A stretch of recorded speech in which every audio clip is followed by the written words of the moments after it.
ओम श्री सद्गुरु परमात्मने नमः। श्री योग वशिष्ठ महारामायण निर्वाण प्रकरण सर्ग 125।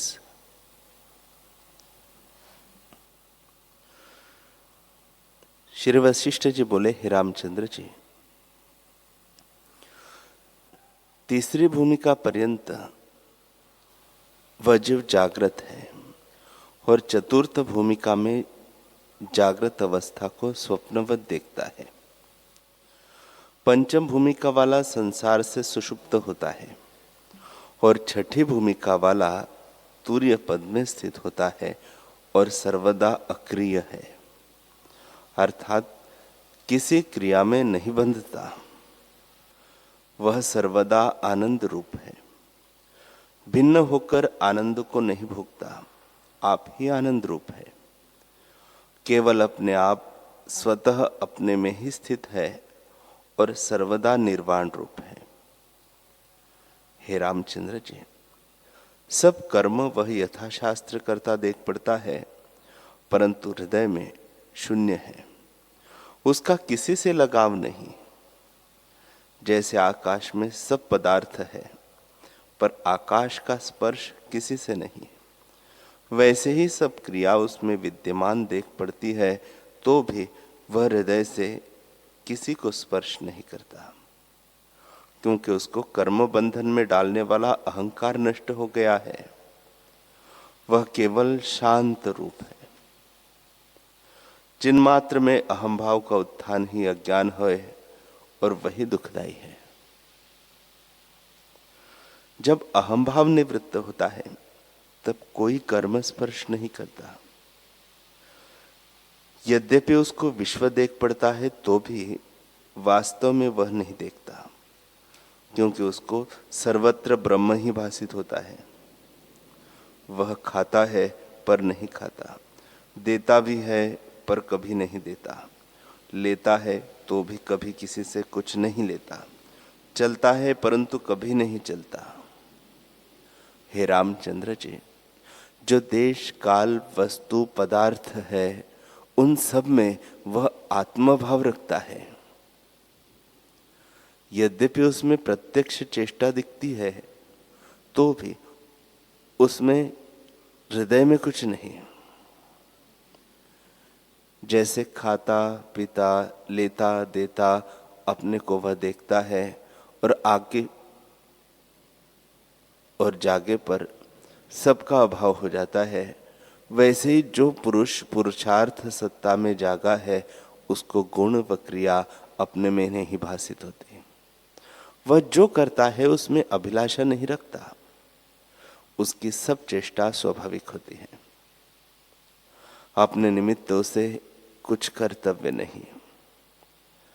ऐसे भगवान ने भी कहा है कि वह सर्वत्र आत्मा को ही देखता है।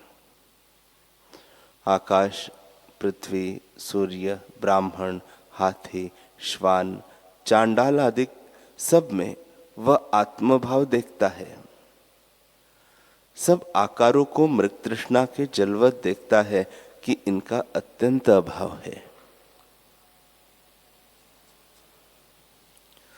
दृष्टा दर्शन दृश्य भी उसको आकाशवत भासित होते हैं और वह निर्मल आकाशवत शांत रूप है। अहम भाव से रहित वह केवल चिन्मात्र में स्थित है। वह ग्रहण त्याग से अतीत, सर्व कलना से रहित, निर्वाण, स्वच्छ, निर्मल आकाश रूप स्थित है। अहम आदि चित जड़ ग्रंथि उसकी कट गई है। अनात्म में अहम अभिमान उसका नष्ट हो गया है। वह केवल शांत रूप हो रहता है। जैसे क्षीर समुद्र से मंदराचल पर्वत निकलकर शांत रूप हुआ, वैसे वह रागद्वेष रूपी क्षोभ करने वाले अंतःकरण रूपी समुद्र से निकल गया है। तब शांत रूप अक्षोभ होकर परम शोभा से शोभित होता है। जैसे विश्वकर्मा ने सूर्य का मंडल रचा है और वह प्रकाश से शोभा पाता है, वैसे ही ज्ञान रूपी प्रकाश से वह प्रकाश पाता है। जैसे चक्र फिरता फिरता रह जाता है और शांत होता है, वैसे ही वह अज्ञान से फिरता फिरता उठकर सदा शांति को प्राप्त होकर अपने आप से प्रकाशित होता है। जैसे पवन से रहित दीपक प्रकाशित होता है, वैसे ही कलना रूपी पवन से रहित पुरुष अपने आप से प्रकाशमान होता है और सर्वदा निर्मल और एकरस रहता है। जैसे घट के भीतर और बाहर शून्य है, वैसे ही देह के भीतर बाहर आत्मा है। जैसे जल में घट रखिए तो उसके भीतर बाहर जल होता है, वैसे ही वह पुरुष अपने रूप से भीतर बाहर पूर्ण हो रहा है और एक रस है। वह द्वैत कलना को नहीं प्राप्त होता और उस पद को पाकर आनंदित होता है। जैसे कोई मारे जाने के निमित्त पकड़ा गया हो और उसकी रक्षा हो तो वह बड़े आनंद को प्राप्त होता है। वैसे ही वह पुरुष आनंद को प्राप्त होता है। जैसे कोई आधी व्याधि से छूटा आनंद को प्राप्त होता है, वैसे ही वह ज्ञानवान आनंद को प्राप्त होता है।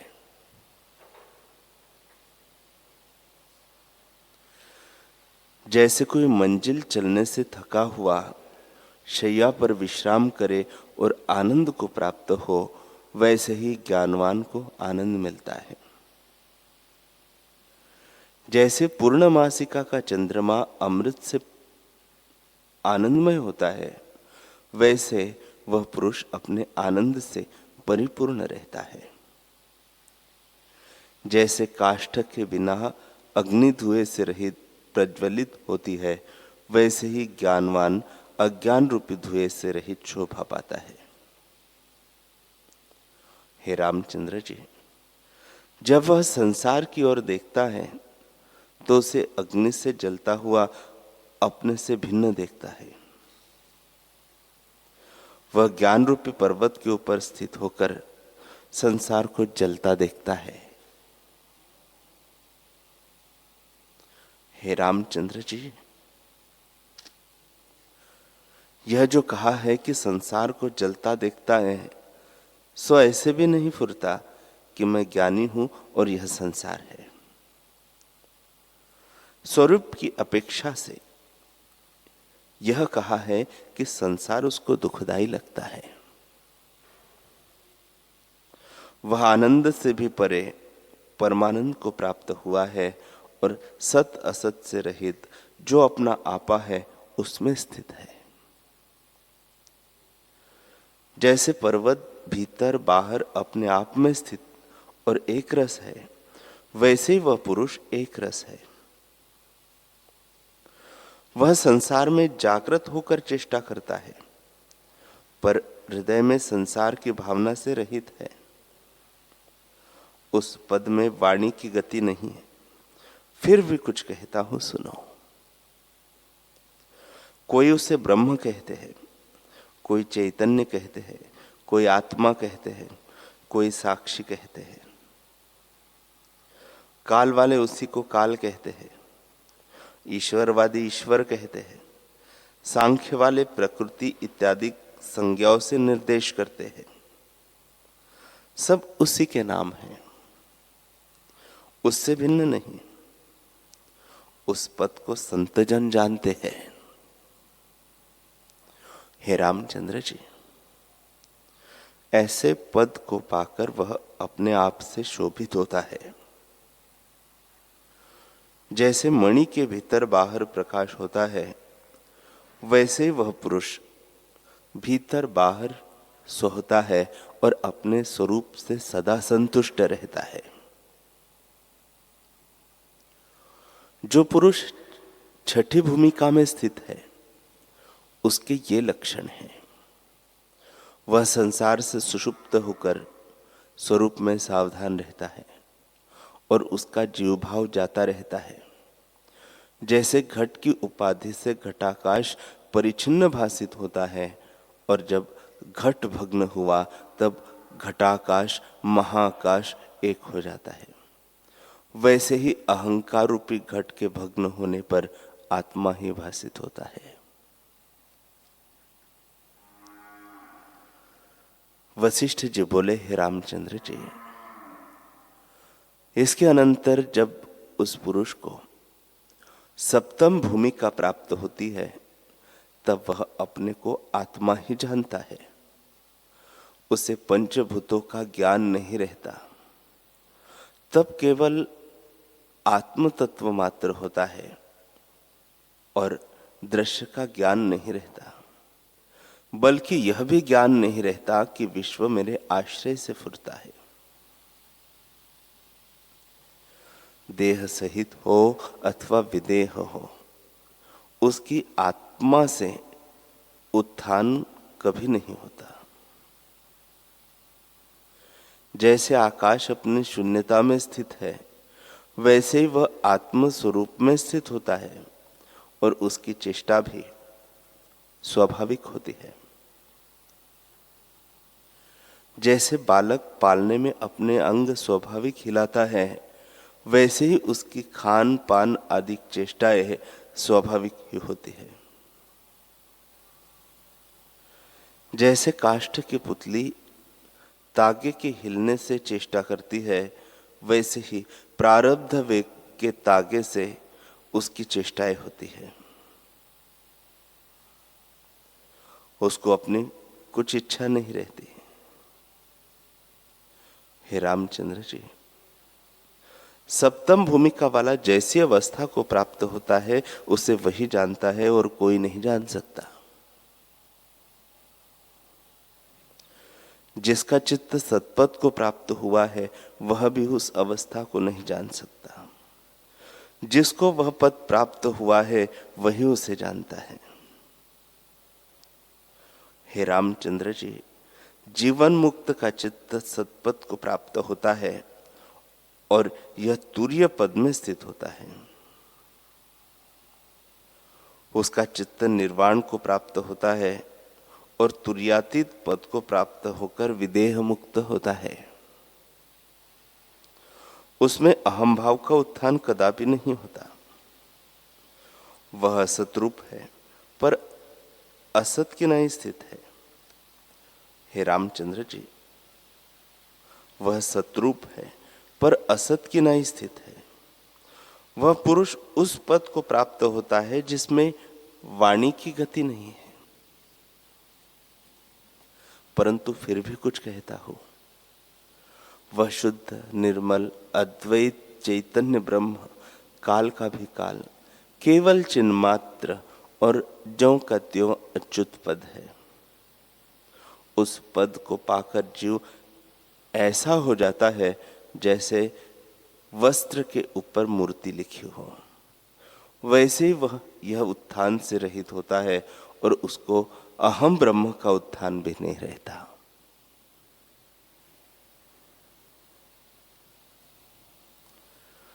श्री वशिष्ठ जी बोले, हे रामचंद्र जी, ये सब तो भूमिकाएं जो तुमसे कही है, इन्हीं से ज्ञान की प्राप्ति होती है। अब साधनों से, अन्य साधनों से ज्ञान की प्राप्ति नहीं होती। हे रामचंद्र जी, जब पुरुष ज्ञानवान हो तब जानिए कि उसकी वृत्ति प्रथम भूमिका में स्थित हुई है।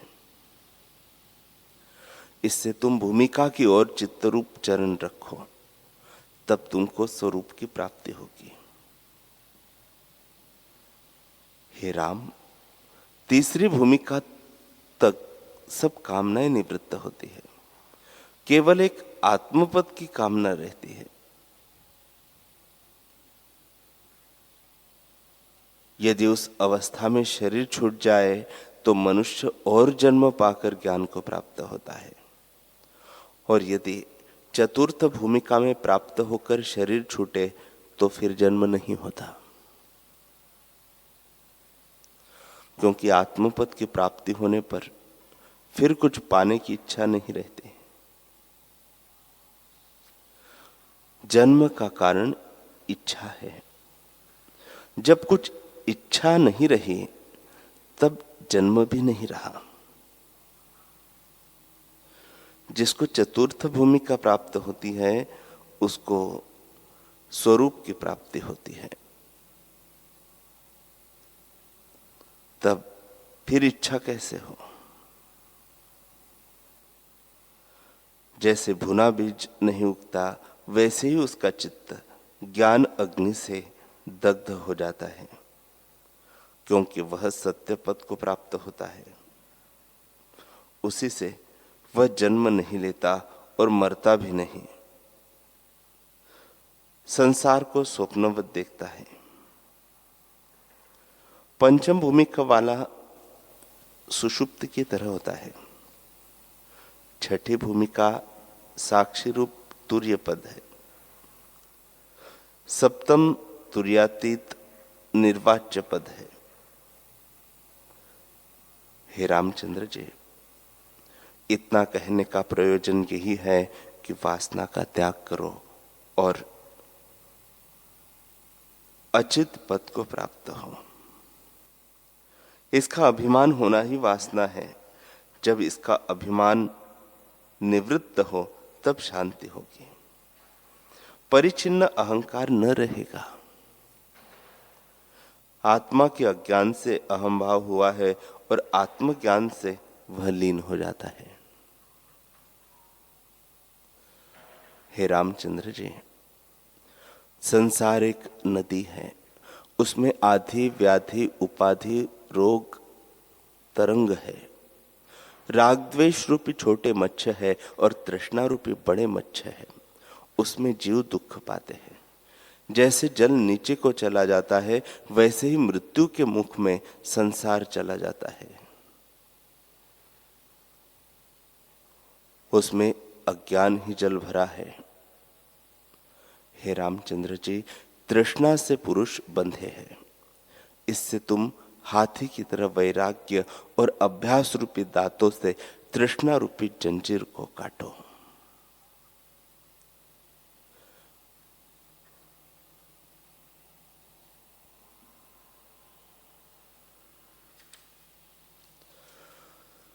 हरि ओम।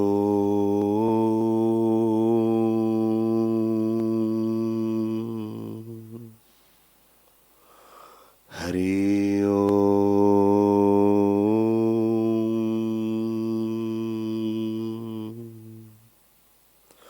ओम। सहना भवतु सहनो भुनक्तु सह वीर्यं करवावहै तेजस्विनावधीतमस्तु मा विद्विषावहै। ओम शांति शांति शांति। श्री सद्गुरुदेव भगवान की जय।